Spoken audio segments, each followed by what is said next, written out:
In this video guys is about lung disease. So when we have a patient and come to the hospital, ang atong buhaton sa patient is atong interviewhon. So kuhaan nato og anamnesis or patient medical history. Nya kuhaan sad nato og symptoms kung unsa gibati sa patient. So sa lung disease, kaning lung disease na atay gitawag og hereditary dysfunction. Kining hereditary dysfunction is pasabot ani kanang kaliwat bang imuhang sakit sa baga nakuha nimo tungod sa kanang naay kaliwat sa genes nimo pananglitan imuhang mama baron, imuhang papa, imuhang lolo or imuhang lola, basta kaliwat nimo nya nakuha ni nimo nga sakit. So ang atong buhaton sa patient is ato siyang interviewhon kung naa ba siya kuan kaliwat nga naay ingani nga sakit na ay lung disease kanang sakit sa baga. Pangutan-on nato kung naabay kanang naay sakit iyang mama or iyang papa sakit sa baga or iyang lolo or iyang lola or kanang iyang igsuon or anyone in the family or relatives. So importante nga pangayoan nato og medical history ang patient. Unya sa atong pakig-istorya sa patient or kanang naay pag-interview sa patient, ato asang i-include kung naa ba sila'y kaliwat nga naay allergy or naay asthma or naay sakit nga COPD. Kanang COPD disease kay kining mga sakita, kaning mga sakita sa baga hereditary sad ni siya naa sa kaliwat. So importante nga pangutan-on nato ang pasyente. So isa sa mga hinungdan nga magkasakita sa baga is kanang smoking. Kaning pagpanigarilyo isa ni sa mga hinungdan, mga risk factor nga ma-develop ang lung disease, ang mga sakit sa baga. So it's important nga kanang naay atong pangutan-on ang patient kung smoker ba siya or dili niya. Kung smoker manggali siya, pangutan-on sad nato kung pila ka stick nga sigarilyo ang iyang mahurot sa isa ka semana or sa isa ka adlaw. Pangutan-on nato kung makahurot ba siya og kanang naay isa ka kahabaron. Unya sa mga patient nga wala na nigarilyo or dutay ra bitaw ang ilahang pagpanigarilyo, so it's interested to know kung na-expose ba sila or wala sa tao nga kusog manigarilyo. Unya ang tao nga naay COPD or lung cancer, kasagaran aning mga tawhan na ma-develop nila ang ilahang kanang sakit tungod sa ilahang pagpanigarilyo, tungod kay kusog kaayo sila manigarilyo. So ma-develop ni nila mga sakita, kanang mga sakit sa baga, like I said, COPD or lung cancer. Labi na kung nanigarilyo na bitaw sila kanang early in their life, sa bata pa sila or sa batanon pa sila, unya nagsugod na sila og panigarilyo, it's very very big risk nga magkasakit jud sila sa baga. Unya kaning mga tawha na kaning kusog kaayo manigarilyo nga mga tawo, naasad sila big risk nga magkasakit sila o kanang magka-infection sila sa baga. Bisag unsa nga klase nga infection, magka-infection siya sa ilang baga or sa ilang airway kana agianan sa ato ang hangin iniginhawa nato. Unya ang infection dili lang ni kay ingon sa tawo nga kanang naay kusog manigarilyo. Kitang tanan pwede ta magka-infection sa baga o sa ato ang airways. Unya kung pananglitan ikaw or ang tao nga wala na nigarilyo, unya na-expose bitaw sila sa ubang tao nga kusog manigarilyo, na langhap nila ang aso sa sigarilyo, it's a big risk pod nga makakuha sila og sakit nga asthma. So magka-asthma sila later in their life, kanang inikatiguang baron nila or kanang edad-idaran na or idaran na. So naay possible nga kanang naay magka-asthma sila kung na-expose sila sa mga tao nga kusog kaayo manigarilyo. Kay malanghap manggod nato ang mga aso sa mga tao nga kusog manigarilyo. So there are many people also nga wala sila na nigarilyo pero naa sila'y sakit sa baga like asthma. Mao na to akong giingon tungod ni kay na-expose sila sa ilahang bana baron or sa ubang tao, sa ilang asawa, sa ilang kauban sa balay nga kusog kaayo manigarilyo. So dili gyud maayo nga ma-expose ta sa kanang naay mga tao nga kusog manigarilyo, kay sa ako nang gikaingon malanghap nato ang aso sa sigarilyo.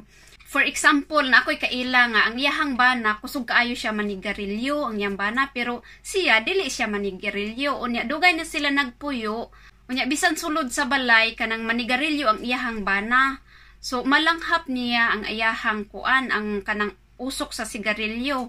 Nya mao to nga natiguang na siya karon o kanang edad-edara na siya karon mo na nga kanang nagka-asma siya nya lisod kaayo ang iyang sitwasyon karon kay mo atake manggod ang asma niya magkanang naay maglisod siya ginhawa magpanik siya labi na kung mo atake iyang asma. So dili gyud maayo nga ma-expose ta sa mga tawo nga kusog manigarilyo, dili maayo nga malanghap nato ang aso sa sigarilyo.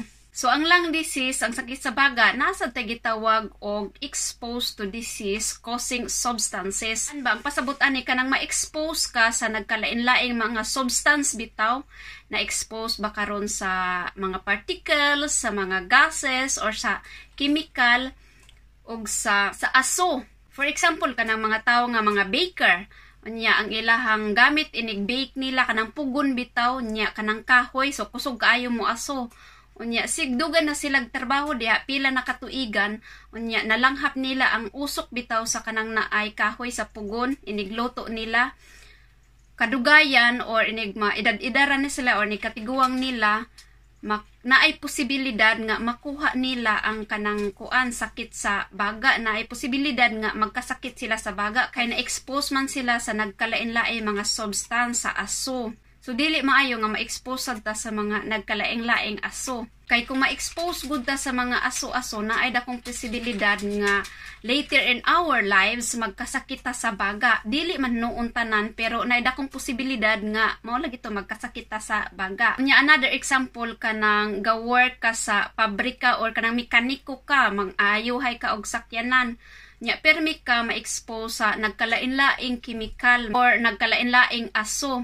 So risk factor sad ni nga later in their lives ma-develop ang sakit sa baga. Nasa tay gitawag nga latent infection. Daghan sa atong mga katigwangan karon nga adunay sakit nga tuberculosis or TB in a latent form. Sa kaniadto pa sa bata pa sila na develop na nila nga sakit. Ang latent form means ang sakit nga TB nakatago ora sulod sa lawas. Naara sa ilahang sulod sa lawas, wala sila gibati, normal ra ang ilahang gibati kay ang infection, ang bakterya naara sa sulod sa lawas, murag natulog ra ang bakterya sulod sa lawas. Unya kaning sakita bation nila ang mga sintomas sa TB kung hinay bitaw ang ilahang immune system. Labi na ang mga tiguang, hinay-hinay na sila immune system kumpara sa mga batanon. Unya kanang naapod kay mga nagkalain-laing mga sakit bitaw like heart disease, cancer or unsa pa nang naa kay sakit, so mahina pod ang imuhang immune system. So mo-activate ni siyang bakterya katong latent infection, mo-activate ni siya kung muhinay ang ato ang immune system. Nya bation dayon ni nato mga sintomas sa TB. Mo to nga ma-diagnose po dayon ang ato ang lola or ato ang lolo or ato mga katiguangan ma-diagnose sila og TB. Pero sa panahon nato karon dili naman ni kumuning sakita tungod sa mga advanced treatment bitaw kay daghan naman tag advanced treatment karon og tungod pod sa vaccine. So dili na ni siya common nga sakit kaning TB. Pero bisag dili na ni siya common nga sakit, kinahanglan ang pingan gyapon nato ang ato ang lawas. Unya na sa tay gitawag og dyspnea. Medical term ni nga ang nagpasabot ani, ang pasabot aning dyspnea is nagkalisod og ginhawa. Kana bang feeling nimo ba nga ini ginhawa bitaw nimo, maglisod ka og ginhawa unya wala kay igong hangin nga kuan nga mugawas or wala igong hangin nga imong iginhawa, iniginhawa nimo wala igong hangin. Nya feel nimo mura bitaw kag gituok bitaw nga huot kaayo ang imong dughan iniginhawa nimo nya hangaton ka. Unya basta kanang naay feelings nimo nga kanang naay glisod kag ginhawa ba nga huot kayo ang imong kanang naay dughan nya mura kag gituok, mo lagi to mura gituok. Kini nga kanang naay dyspnea common ni siya nga symptom sa nagkalain-laing sakit sa baga. Pero naasay ubang sakit nga bation sa dinimo kanang maglisod kag ginhawa, labi na kung kanang naa kay heart disease nga sakit nga heart disease, bation sa dinimo kanang naay kanang maglisod kag ginhawa nga mura kag gituok nya og naapog kay anemia or metabolic acid or naa kay diabetes or naa kay infection baron sa other part sa imuhang lawas o nya og naapog kay sepsis. So kaning dyspnea or magkalisod og ginhawa bation sa dinimo nga sintomas kung naa kaing ani nga mga sakita. Unya kung ang pasyente gi-explain nila kung unsay ilahang gibati, take a note sa time kung kanus ang nagsugod ang ilahang sintomas, ug take a note pod kung unsay karakter sa kanang naay sa ginhawa nga ilahang gi-explain. Kay basin kanang gibati sa pasyente tungod ra na kay gikapoy sila or gikan baron sila nagdagan or gikan nag-exercise or ginervyos ra sila or kanang na-stress ra bitaw. So kani nga sintomas nga maglisod ka ginhawa niya paspas kay imong ginhawa, natural lang ni siya nga reaction sa lawas kung maula ginaw gikapoy ka nagdagan ka gikan ka nag-exercise or ginervyos ka or na-stress ka, natural na siya nga reaction sa imong lawas. Pero kung makarelax na ka, mawala na ang kanang sintomas nga maglisod ka og ginhawa. Pero kung ang pasyente naghigda ra o naglingkod unya, sige gihapon siya og kanang naay lisod og ginhawa niya, gipungahan gihapon siya niya ang paminaw niya nga lisod siya maka ginhawa bitaw. So kinahanglan na ni og acute assessment kay kuan lisod na ang sitwasyon sa pasyente. Kay kung padayon gihapon nga ning iyang gibati nga maglisod siyang ginhawa, muubos ang iyahang oxygen sa lawas. Mao na nga importante nga i-separate nato ang naglisod og ginhawa or gipungahan nga tungod ra sa kakapoy or nag-exercise or stress, ug katong sa nagpahuway ra naglingkod nya naglisod gihapon ginhawa. So i-separate nato kay naay different aning duha nga kanang naay sitwasyon na. So sa pag-istorya nato sa patient, importante gyud nga klaro gyud ta ba, clear gyud kaayo ang atong pag-investigate, ang atong pag-interview sa patient arong makuha nato ang the whole story, kanang whole medical history niya, kay aron mahatagan og saktong kanang naay assessment, saktong treatment ug saktong diagnose sa doktor. Kay ang responsibility ra ba sa nurse dili lang kaingon nga mag-assist ka sa patient, kinahanglan makahibawsod ta kung unsay gibati sa patient, unsay mga sintomas sa patient, kay mao nay atong i-report dito sa doktor. Unya ang doktor mo na sila mohatag og diagnose, mo na siya sila mo order og unsay mga test dapat kuhaon nato sa pasyente. Mo na nga importante nga ang pag-interview nato sa pasyente, kinahanglan tan-aw nato ang the whole history. Unya kanisang coughing, kanang pag-ubo.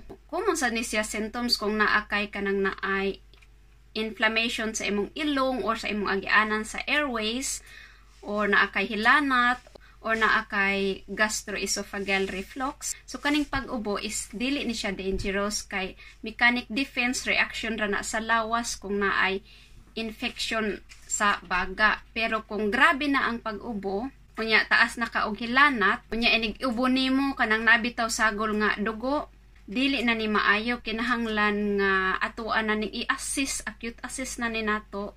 Kay basin og seryoso na ni nga sakit, nya na nakay cancer or unsa pa na diha kanang serious na nga sakit sa baga.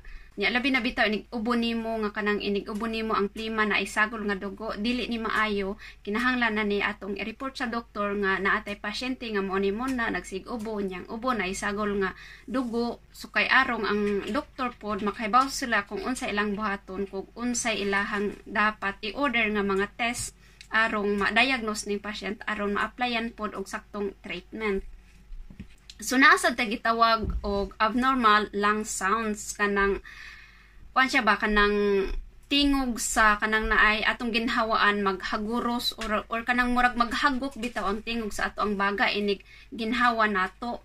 Kini siya common symptoms sa ni siya kung naatay gibati nga dili maayo sa baga, kung naatay infection or naatay asthma or naatay COPD or naatay lung cancer.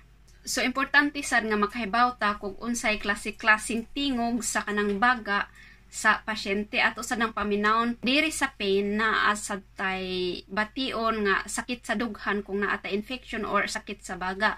So be clear kung ang sakit sa dughan is related sa lung disease or coronary heart disease. So pangutan-on sad nato ang patient kung naa ba siya sakit sa kanang naay diri sa dughan.